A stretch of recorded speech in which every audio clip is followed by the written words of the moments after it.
Kim Jong-un set to meet face-to-face those critical nuclear negotiations, the world holding its breath about what's happening behind closed doors. Another handshake, another push to get North Korea to give up its nuclear weapons. I think this is very successful. Great relationship. I think it will be very successful. We look forward to it. President Trump asked what he might offer Kim Jong-un for progress on denuclearization.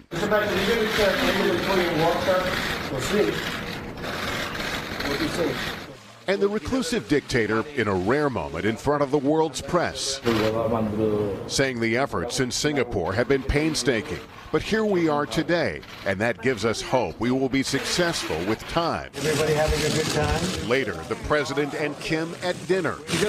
Kim saying they had an interesting dialogue. A lot of things are going to be solved, I hope.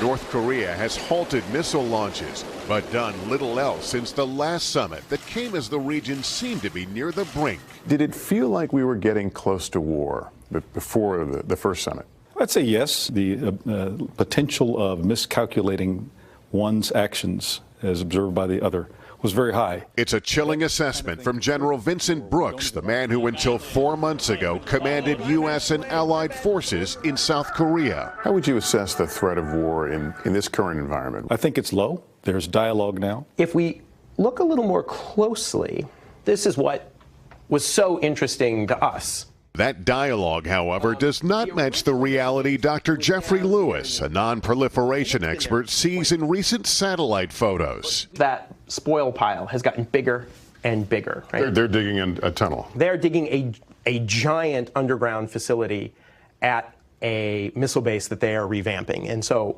our assessment is that this is for very large missiles, possibly the Hwasong-15 ICBM. The images taken after last year's summit indicate to Lewis that North Korea is expanding its missile program. If true, can the president afford to offer concessions like his abrupt decision at the Singapore summit to halt joint U.S.-South Korea military exercises? It's not the first time I found orders from the president through a broadcast.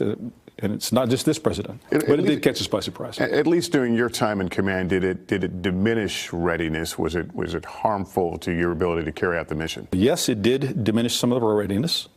And no, it didn't put us in a condition where we couldn't carry out our mission. How much do you think we really know about their capabilities? I'd probably call it an 80 to 90%.